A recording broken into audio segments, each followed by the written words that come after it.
लाल बाबा राय studio से आप देख रहे हैं न्यूज 18 बिहार झारखंड। नमस्कार, शाम के 6 बजने को है। वक्त हो चला है हमारे विशेष कार्यक्रम मुख्यमंत्री का। 2025 विधानसभा चुनाव से जुड़ा पहला चुनावी बुलेटिन आप देख रहे मुख्यमंत्री, और इसमें बहुत बहुत स्वागत है आपका। चलिए बिना देर किए शुरू करते हैं चुनावी खबरों का सिलसिला। लालटेन वालों ने जंगल राज दिया, अब हम लोग कभी उसके साथ नहीं जा सकते हैं। एक मौका तेजस्वी को दीजिए, वैकेंसी ही नहीं है। और बिहार विधानसभा चुनाव में बम्पर जीत के बाद नई एनडीए सरकार के गठन को लेकर हलचल काफी तेज हो गई है। सीएम नीतीश कुमार के नेतृत्व में नई सरकार बनाने की प्रक्रिया शुरू हो गई है। 19 नवंबर को मौजूदा असेंबली भंग होने के बाद नीतीश कुमार रिकॉर्ड 10वीं बार बिहार के मुख्यमंत्री पद की शपथ लेंगे। नीतीश के शपथ ग्रहण समारोह को लेकर कैसी है तैयारी, इस रिपोर्ट के जरिए आपको दिखाते हैं।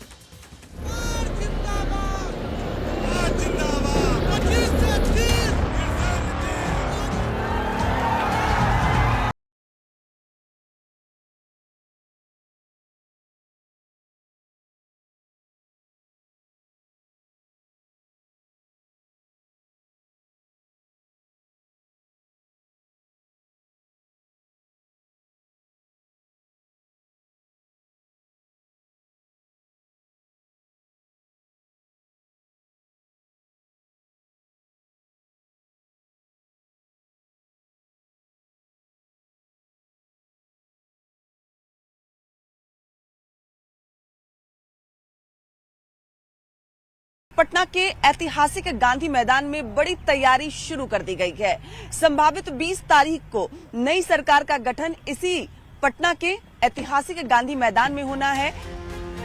नीतीश कुमार 7 दिन के मुख्यमंत्री से लेकर 9 बार के मुख्यमंत्री तक का सफर तय कर चुके हैं और अब रिकॉर्ड 10वीं बार बिहार की गद्दी पर विराजमान होने जा रहे हैं। जो कीर्तिमान नीतीश कुमार ने अपने नाम किया है वो पूरे हिंदुस्तान में किसी और मुख्यमंत्री के नाम नहीं है। 3 मार्च 2000, 24 नवंबर 2005, 26 नवंबर 2010, 22 फरवरी 2015, 20 नवंबर 2015, 26 जुलाई 2017, 16 नवंबर 2020, 10 अगस्त 2022 और 28 जनवरी 2024 को नीतीश कुमार 9 बार मुख्यमंत्री पद की शपथ ले चुके हैं। बतौर सीएम 10वीं बार भी शपथ लेने जा रहे हैं। ये रिकॉर्ड दूसरे किसी भी राज्यों के मुख्यमंत्री के नाम नहीं है। नीतीश कुमार जी के नेतृत्व में आज एनडीए अपने सफलता के चरम पर पहुंचा हुआ है। इसके लिए मुख्यमंत्री जी के प्रति आभार प्रकट किया। राजधानी पटना का गांधी मैदान एक बार फिर तैयार हो रहा है। इस बार गांधी मैदान एक खास रिकॉर्ड का गवाह बनने जा रहा है, क्योंकि बड़े जनादेश का जश्न मनाने के लिए ऐतिहासिक स्थल पर शपथ ग्रहण का निर्णय लिया गया है, जिसकी तैयारी जोर शोर के साथ की जा रही है। सीएम नीतीश और पीएम मोदी के नेतृत्व में एनडीए को बम्पर बहुमत मिला है। चर्चा है कि पीएम नरेंद्र मोदी एनडीए शासित राज्यों के मुख्यमंत्री और शीर्ष नेताओं की मौजूदगी में नीतीश कुमार के साथ उप मुख्यमंत्री और कुछ चुनिंदा मंत्री शपथ लेंगे। 20 तारीख को भव्य शपथ ग्रहण समारोह गांधी मैदान पटना में होगा जाकर के। उसमें देश के माननीय प्रधानमंत्री भी आ रहे हैं, विभिन्न राज्यों के मुख्यमंत्री भी आ रहे हैं करके, और बिहार के लाखों लोग गवाह बनेंगे ऐतिहासिक शपथ ग्रहण समारोह का। गांधी मैदान में शपथ ग्रहण समारोह की तैयारी को लेकर 20 नवंबर तक आम लोगों की एंट्री रोक दी गई है। शपथ ग्रहण के लिए बड़ा मंच तैयार किया जा रहा है, जहां हजारों लोगों के बैठने की व्यवस्था की जा रही है। कड़ी सुरक्षा में पंडाल निर्माण किया जा रहा है, जहां नई सरकार शपथ लेगी। एक दिन पहले 19 नवंबर को मौजूदा सरकार और असेंबली को भंग कर दिया जाएगा और 20 नवंबर की सुबह नीतीश के नेतृत्व में बिहार के लिए एक नई सुबह होगी। पटना संवाददाता विनीता मिश्रा के साथ ब्यूरो रिपोर्ट, न्यूज 18। तो बिहार में नई एनडीए सरकार को लेकर कई तरह की चर्चाएं हो रही है। नीतीश सरकार का नया मंत्रिमंडल कैसा होगा, ये एक सबसे बड़ा सवाल है। सीएम नीतीश अपनी नई कैबिनेट में किन चेहरों को जगह देंगे, क्या नीतीश कैबिनेट में नए चेहरों को शामिल करने के लिए कुछ मंत्रियों की छुट्टी भी हो सकती है? इस पर कई तरह के कयास लगाए जा रहे हैं। क्या होगा नई एनडीए सरकार में मंत्रिमंडल का फॉर्मूला, इस रिपोर्ट के जरिए आपको दिखाते हैं।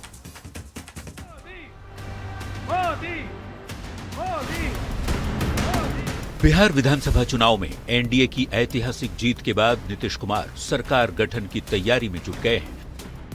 नीतीश के नेतृत्व में नई सरकार की शपथ ग्रहण की तारीख भी लगभग तय हो गई है और नए मंत्रिमंडल के गठन पर महामंथन भी। गांधी मैदान में 10वीं बार मुख्यमंत्री पद की शपथ के लिए नीतीश कुमार के नाम का ऐलान अब महज औपचारिकता रह गई है। बस कयास लगाए जा रहे हैं नए मंत्रिमंडल के फॉर्मूले और चेहरे की। हम लोगों ने तय हुआ है कि 19 तारीख को हमारा खत्म होगा ये मंत्रिमंडल और 20 को नई सरकार बनेगी। बिहार में नई सरकार गठन को लेकर तस्वीर अब काफी हद तक साफ हो गई है। सूत्रों के मुताबिक एनडीए गठबंधन ने मंत्रिमंडल का फॉर्मूला लगभग तैयार कर लिया है। चर्चा है मौजूदा सरकार की तर्ज पर नीतीश कुमार के नए कैबिनेट में भी 2-2 डिप्टी सीएम हो सकते हैं। बिहार में इस बार का नतीजा 2020 के चुनाव से बिल्कुल अलग है। इस लिहाज से मंत्रिमंडल का स्वरूप भी उसी लिहाज से होगा। 2020 में बीजेपी की सीटें जेडीयू से काफी ज्यादा आई थी। इसके चलते मंत्रिमंडल में बीजेपी का सियासी कद जेडीयू से बड़ा था, पर इस बार दोनों के बीच महज 4 सीट का ही अंतर है। ऐसे में नई कैबिनेट कैसी होगी, इस पर भी मंथन जारी है। बिल्कुल, अब 20 तारीख को फिर नई सरकार बन जाएगी, जाकर कंटिन्यू हो जाएगा, जाकर गैप सवाल ही नहीं जाकर के है। और 20 तारीख को ऐतिहासिक सभी रिकॉर्ड टूटेंगे। गांधी मैदान में क्षमता जो है उससे अधिक लोग आने वाले। बिहार विधानसभा में कुल 243 सीटें हैं। नियम के मुताबिक विधानसभा के कुल सदस्यों के 15% सदस्य को यानी मुख्यमंत्री सहित अधिकतम 37 नेताओं को मंत्री बनाया जा सकता है। मसलन 6 विधायक पर 1 मंत्री के हिसाब से। बीजेपी के 15 से 16, जेडीयू के 14, एलजेपी रामविलास के 3, आरएलएम और हम के 1-1 मंत्री बनाए जा सकते हैं। नई कैबिनेट में सहयोगी दलों के साथ साथ जातीय और क्षेत्रीय समीकरण का भी खास ख्याल रखा जाएगा। जीत है उस नेतृत्व की जिसने बिहार को बदला है। यशस्वी प्रधानमंत्री जी और यशस्वी मुख्यमंत्री जी के नेतृत्व में हम सबों ने बिहार को बदलने का जो काम किया, माननीय मोदी जी और नीतीश जी के नेतृत्व में सब लोग मिलकर काम करेगा और बिहार को आगे ले जाने का काम करेगा। पूरा बिहार इस बार एक हो गया है, जात पात धर्म से ऊपर उठ के। यही है कि एनडीए की प्रचंड जीत हुई है। भी लोगों की उम्मीदें जगाई गई हैं, उस सभी उम्मीदों पर खड़ा उतरना, तो मेरे क्षेत्र में भी मुझे बहुत सारे काम करने हैं। नतीजे के दिन दिल्ली में प्रधानमंत्री नरेंद्र मोदी के भाषण के बाद इस बात की चर्चा तेज है कि इस बार नीतीश सरकार का चेहरा काफी अलग हो सकता है। विकास की गति तेज करने के लिए अनुभवी मंत्रियों के साथ साथ युवाओं को भी कैबिनेट में जगह मिल सकती है। लिहाजा कई नए चेहरे मंत्रिमंडल में शामिल हो सकते हैं और कुछ पुराने चेहरों की छुट्टी भी हो सकती है। सीट बंटवारे की तरह बीजेपी और जेडीयू के बीच मंत्रिमंडल में 50-50 का फॉर्मूला और कुछ विभागों की अदला बदली भी हो सकती है। ऐसे में ये देखना होगा नीतीश की नई टीम का स्वरूप कैसा होता है, जिस पर सभी की निगाहें टिकी हुई हैं। पटना संवाददाता आनंद अमृतराज के साथ ब्यूरो रिपोर्ट, न्यूज़ 18। और देखिए, बिहार विधानसभा चुनाव में मिली करारी हार की समीक्षा आरजेडी ने शुरू कर दी है। सरकारी आवास पर तेजस्वी यादव ने जीते और हारे हुए प्रत्याशियों के साथ समीक्षा बैठक कर एक बड़ी रणनीति तैयार की है। बैठक में मौजूद आरजेडी के राष्ट्रीय अध्यक्ष लालू प्रसाद ने यह बड़ा फैसला लिया है कि तेजस्वी यादव ही बिहार विधानसभा में नेता प्रतिपक्ष की भूमिका में नजर आएंगे और इसके लिए तेजस्वी को आरजेडी विधायक दल का नेता भी चुन लिया गया है। आरजेडी की समीक्षा बैठक में आरजेडी नेताओं ने हार के किन किन कारणों पर चर्चा की, वो आपको इस रिपोर्ट में दिखाते हैं।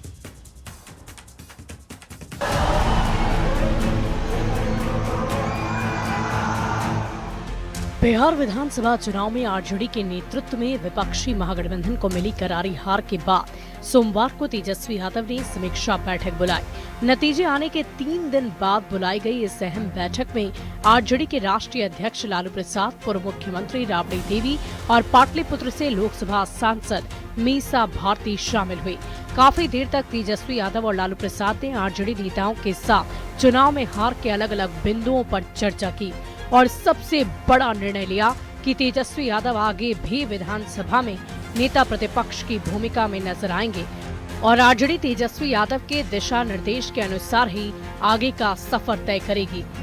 समीक्षा बैठक स्वाभाविक है, चुनाव की समीक्षा होनी चाहिए और उसी के लिए बैठक बुलाई है। हम सब उम्मीदवार यहाँ पर उपस्थित हैं।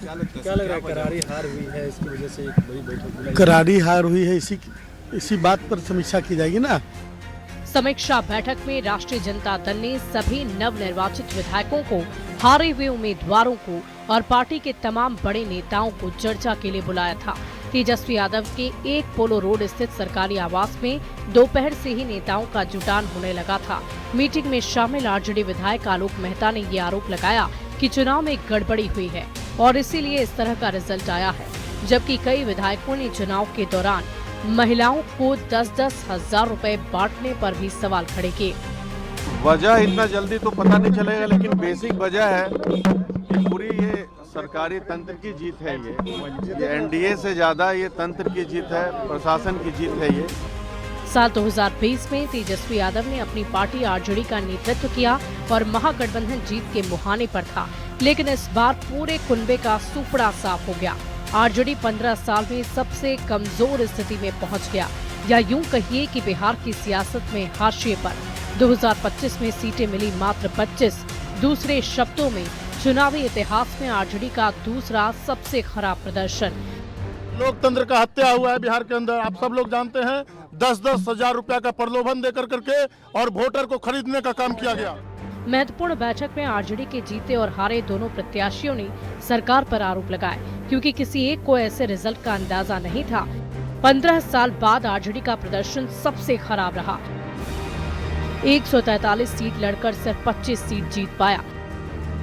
यहाँ तक कि 2020 में जीती हुई 57 सीटें भी हाथ से निकल गई। 2020 की सिर्फ 16 सीट पर दोबारा जीत हासिल हो पाई। स्ट्राइक रेट 52% से गिरकर 17.5% पर आ गया, जबकि वोट शेयर करीब 23% बरकरार रहा।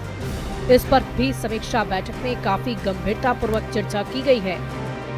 हालांकि अब हर किसी की नजर तेजस्वी के अगले कदम पर है कि वो आगे की क्या रणनीति बनाते हैं। पटना से संवाददाता संजय कुमार के साथ ब्यूरो रिपोर्ट, न्यूज़ 18। और देखिए, पूर्व मुख्यमंत्री लालू प्रसाद और राबड़ी देवी की दूसरी बेटी रोहिणी आचार्य एक बार फिर से पारिवारिक विवाद की वजह से सुर्खियों में बनी हुई है। बिहार चुनाव के नतीजों के बाद भारी विवाद से नाराज रोहिणी आचार्य ने राजनीति छोड़ और परिवार से दूरी बना ली है और इसके लिए रोहिणी ने भाई तेजस्वी यादव के राजनीतिक सलाहकार और आरजेडी के राज्यसभा सांसद संजय यादव और तेजस्वी के करीबी रमीज नेमत पर काफी गंभीर आरोप लगाए, जिससे ये साफ हो गया है कि झगड़ा पारिवारिक है पर मामला राजनीतिक है। हालांकि लालू प्रसाद ने ये जरूर कह दिया है कि घर का विवाद घर के लोग सुलझा लेंगे। ये रिपोर्ट आप देखिए।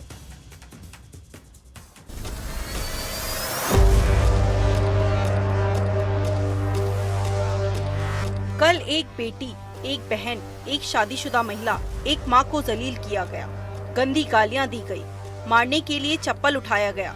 मैंने अपने आत्मसम्मान से समझौता नहीं किया, सच का समर्पण नहीं किया, सिर्फ और सिर्फ इस वजह से मुझे बेइज्जती झेलनी पड़ी। कल एक बेटी मजबूरी में अपने रोते हुए माँ बाप, बहनों को छोड़ आई। मुझसे मेरा मायका छुड़वाया गया, मुझे अनाथ बना दिया गया। आप सब मेरे रास्ते कभी ना चले, किसी घर में रोहिणी जैसी बेटी बहन पैदा ना हो। रोहिणी आचार्य। बिहार चुनाव में आरजेडी की करारी हार के बाद लालू परिवार के भीतर जो तूफान उठ रहा था, उसका असर अब खुलकर दिखने लगा। लालू प्रसाद यादव की बेटी रोहिणी आचार्य, जिन्होंने पिता को किडनी देकर नई जिंदगी दी थी, उन्होंने परिवार से नाता तोड़ने का ऐलान कर दिया। पटना एयरपोर्ट पर निकलते हुए रोहिणी ने सिर्फ चुनावी नाकामी पर सवाल नहीं उठाए, बल्कि सीधे तेजस्वी यादव और उनकी टीम पर निशाना साध दिया। रोहिणी का आरोप है कि आरजेडी में सवाल पूछने की भी जगह नहीं बची और पार्टी को इस हालत में लाने वाले लोगों ने उन्हें परिवार से बाहर कर दिया। मेरा कोई परिवार नहीं है। अब ये जाकर के आप संजय, रमेश, तेजस्वी यादव से पूछिए, मेरा कोई परिवार नहीं है। वही लोग निकाला है हमको परिवार से, क्योंकि रिस्पॉन्सिबिलिटी लेना नहीं है उनको।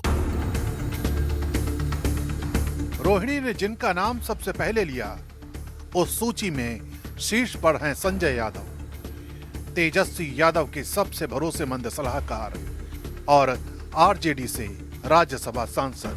हरियाणा के महेंद्रगढ़ के रहने वाले संजय कंप्यूटर साइंस में मास्टर डिग्री रखते हैं और डेटा आधारित चुनाव रणनीति में तेजस्वी की कोर टीम का दिमाग माने जाते हैं। संजय के बाद रोहिणी ने जिस नाम को लेकर सबसे तीखा हमला बोला वो है रमीज नेमत खान।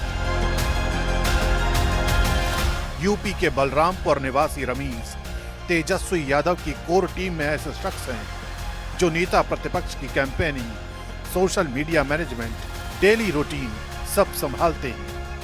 राजनीति में आने से पहले फर्स्ट क्लास क्रिकेट में 30 मैच खेलने वाले रमीज तेजस्वी के पुराने दोस्त भी हैं और उनके सबसे भरोसेमंद चेहरों में गिने जाते हैं। अब सवाल ये है कि बिहार चुनाव में आरजेडी की बड़ी हार के बाद उठी है पारिवारिक कलह की लहर क्या वास्तव में पार्टी की भविष्य की राजनीति को बदल देगी? चुनावी विश्लेषण में लगातार ये बात उठती रही है कि तेजस्वी यादव की टीम संजय और रमीज मॉडल पर ज्यादा निर्भरता ने ग्राउंड कनेक्ट को कमजोर किया। हार के बाद जो असंतोष भीतर उमड़ रहा था वो अब रोहिणी के बयान से सार्वजनिक वोट में बदल गया है। बीजेपी पहले ही इसे पारिवारिक बिखराव का नतीजा बता रही है और बिहार की राजनीति में ये सवाल गूंज रहा है, क्या आरजेडी का असली संकट चुनावी नहीं नेतृत्व का है?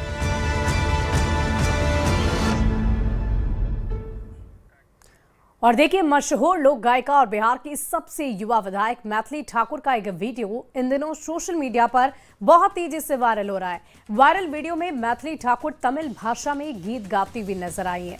मैथिली ने इस वीडियो को खुद शेयर किया है, जिनकी आवाज सुन तमिलनाडु बीजेपी के पूर्व अध्यक्ष और आईपीएस अधिकारी से नेता बने के अन्नामलाई ने काफी तारीफ की है। चलिए आपको भी सुनाते हैं तमिल भाषा में मैथिली ठाकुर की सुरीली आवाज। कण्णाने कन्ने कण्णाने कन्ने इन्मीदु सायवा पुन्नाने निंजै पुन्नाने कैयाय पुपोलनी वावा। लोक गायिका मैथिली ठाकुर, जिनकी पहचान ही उनकी सुरीली आवाज है, जो मिथिला की आन बान और शान है। अब उनकी आवाज दक्षिण भारत के भाषाओं में भी गूंज रही है। वैश्विक स्तर पर मिथिला की संस्कृति और परंपरा को नई पहचान दिलाने वाली मैथिली को भी अब एक नई पहचान मिल चुकी है। मात्र 25 साल की उम्र में चुनाव जीतकर मैथिली ठाकुर अब बिहार की सबसे कम उम्र की विधायक बन चुकी हैं।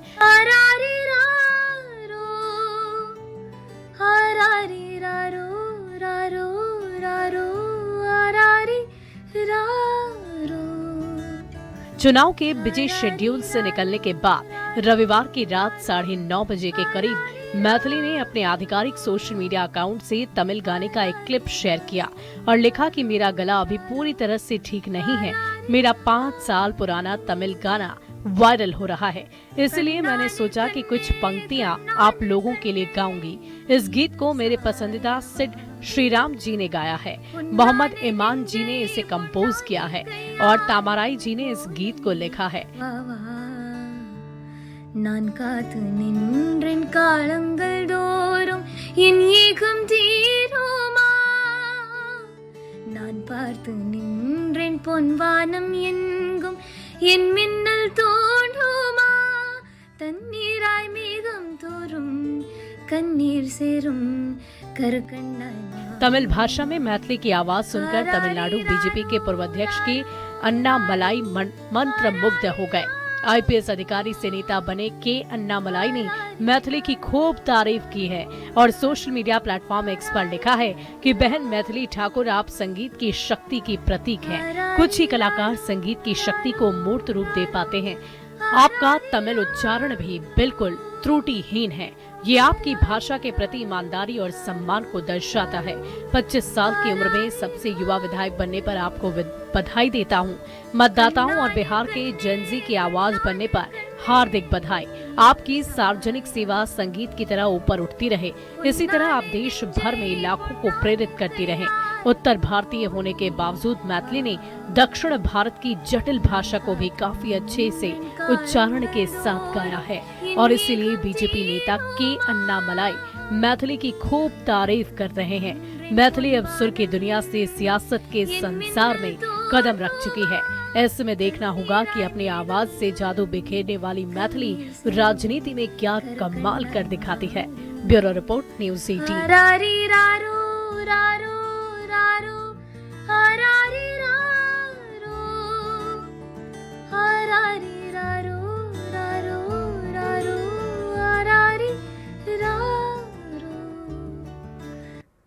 और फिलहाल इस बुलेटिन में अभी के लिए बस इतना ही। आप बने रहे न्यूज़ 18 बिहार झारखंड के साथ।